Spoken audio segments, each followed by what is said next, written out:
Good evening, everyone. My name is Leah. I am the third child of Bobby and Eulogy.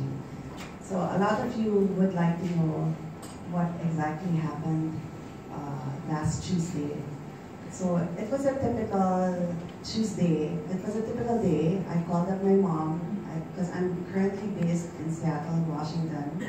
So I called her via Facebook Messenger. So as usual, I said, "How are you, Mommy?" And she said, "I'm really tired. I'm so sleepy." So, and then she starts to worry that. Natutulog na. "Ma, talk naman to me."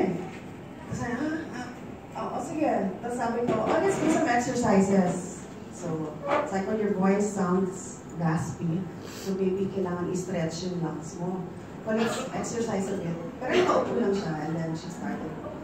So we exercise, inhale, exhale, tinataas yung kamay, ganyan. And then hold your breath for 5 seconds, ganyan. Tapos pagkain niya, tapos natutulog na naman siya. So, "Ma, kausapin mo ako." And then finally she said, antok na ako, anak. Basta tandaan mo, mahal na mahal kita. I love you very much. I'm going to sleep now. And then she went like that. And a few minutes later, that's when it happened. So I was talking to my dad after, and he said, it was a beautiful way to die. So I know, what more can you ask for? It was very peaceful. She died in her sleep. So anyway, 18 months ago, when I left for the States, I wrote my mom a letter because I wanted to honor her, and I didn't want to do it, during the eulogy lang, or because I wanted her to know how much I loved her and respected her. So I wrote this letter to her, and I'd like to read it to everyone. So it's dated August 6, 2016. Dearest Mom, the biggest reason for my temporary return to the Philippines this year is also my biggest hesitation for leaving for the States in 3 days' time, and that's you. Since I will be gone for a while and life brings about so much uncertainties, I wish to honor you, Mom, by writing you this letter. I honor you, Mom, for your beauty, your strength, and your love for Dad and our family. You are an excellent model of how a godly wife should be. You have such a strong and amazing personality, and yet you are submissive to Dad. Everyone around us can tell that you are Dad's #1 fan, and this has not diminished even after 47 years of marriage. Growing up, I have known you for being very capable and dependable, especially in finding resources for us. You worked hard and made sure that we graduated from the best schools, and this has enabled us to become the professionals that we are today. Your quirky personality, coupled with your sense of humor and zest for life, have made you the lovable and unforgettable character that you are.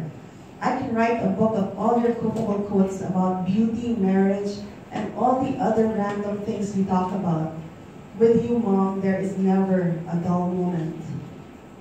I cannot recall a time when you found a trip anywhere to be a waste of time.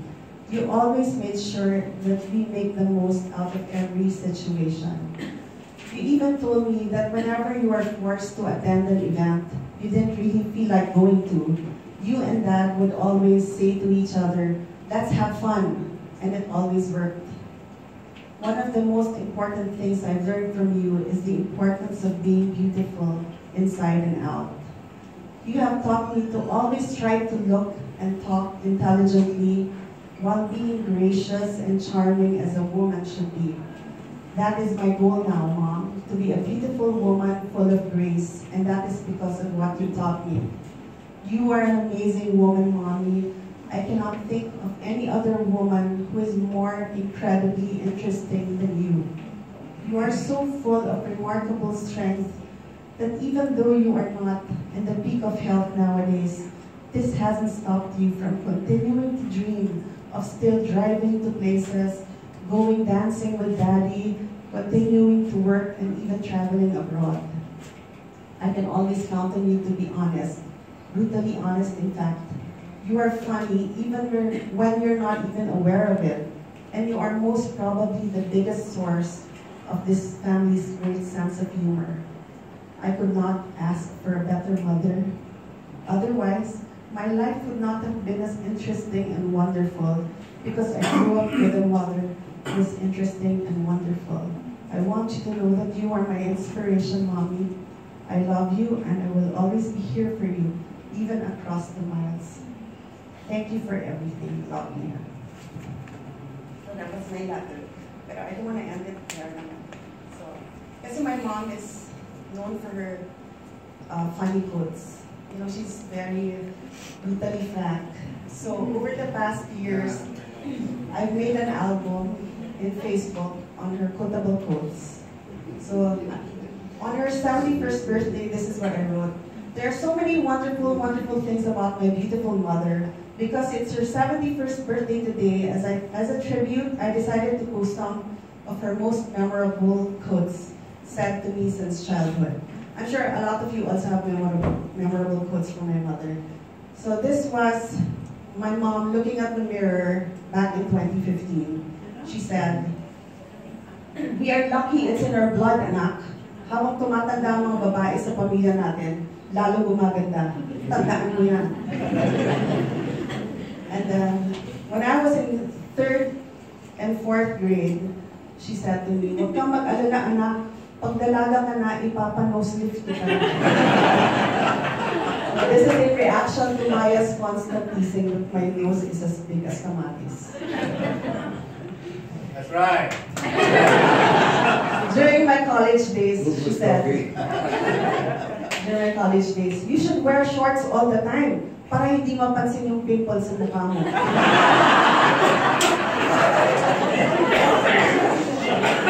And then, 1978, may mga pumasok na mga hold-uppers sa bahay namin complete with guns. She was crying, "Ooh, maawa na kayo, wag niyo kaming hold-upin. Hold-upin na lang yung kapitbahay namin.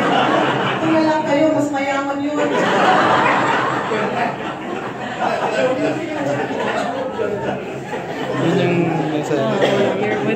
She was pregnant. And then she loved to give me marriage tips. Sabi niya, "Anak, hindi ka ganun kaganda. Hindi ka beauty queen. Kaya huwag kang masyadong maarte. May auntie akong katulad mo. Feeling niya beauty queen siya with the way she treated yung mga manliligaw sa kanya. Ayan, she ended up marrying..." Ayoko sabihin siya. Sino bang mangyari yan sa'yo? Another marriage tip, she said, "Never forget to wear perfume at night before going to sleep. That's important," sabi niya. Because I remember, my mom, every night she would put on perfume for my dad. And then, when my dad's in the shower, paglabas ng dad ko, meron siyang white shirt, ready na yung white shirt, my dad's underwear, and then a Q-tip. Every night yun. That's what she used to do for my dad. Okay. Pag nagkakaraoke kami, she would say, "You should take voice lessons para at least tolerable." Mom to Vino and Micah, after they excitedly showed her an ultrasound picture of her first grandchild, Amika. "Oh, bakit mukhang monster?" At madami pa, most of them I can't post on Facebook. But so far, the best advice she's given me was, remember, if it's worth saving, it's worth losing your pride over. Oh, how I love you, Mom.